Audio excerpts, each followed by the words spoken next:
Yo, yo, yo, yo! Good friends, everyone! Welcome back to Daniel and Franz Channel!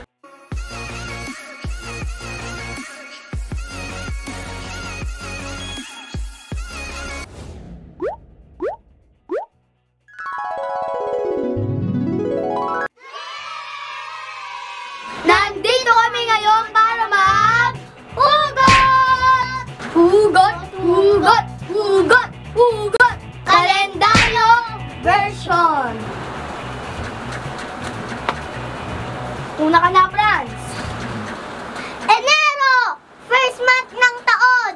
Parang kayo, 1 month lang, di pa umabot ng 1 taon!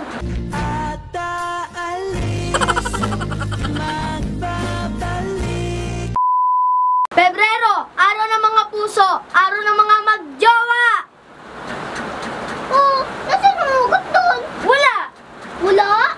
Wala! Wala kang jowa! Napakasakit, Kuya Eddie, ang sinapit.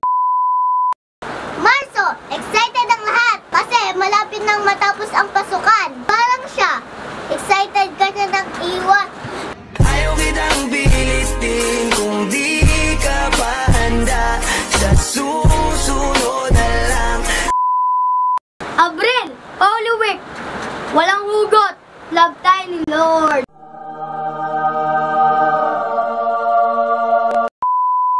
Mayo, panahon ng mga Santa Cruzan, maraming mga nagagandahan, pero madalas iniiwan. Kahit sandali, palayain ang pusong di. Puno, pasukan na naman. Si Crush, makikita mo na naman.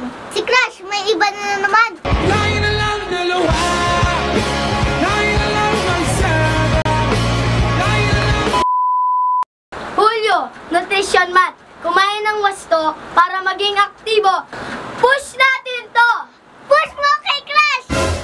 Pag tumingin ka, akin ka, pwede ba na ako'y lingunin? Konting sulyap mo lang ako, ay agad-agad kikiligin, dadaan ka. Agosto, buwan ng wika.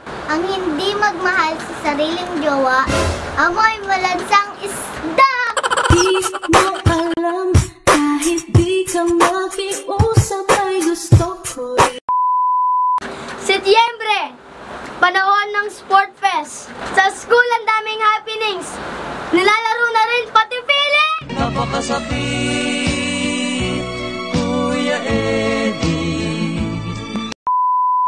Oktubre, Halloween, matakot ka na. May iba na siya. Kahit sandali, palayain ang pusong di mapit. Nobyembre, mga tambay sa sementeryo. Makikita mo doon puso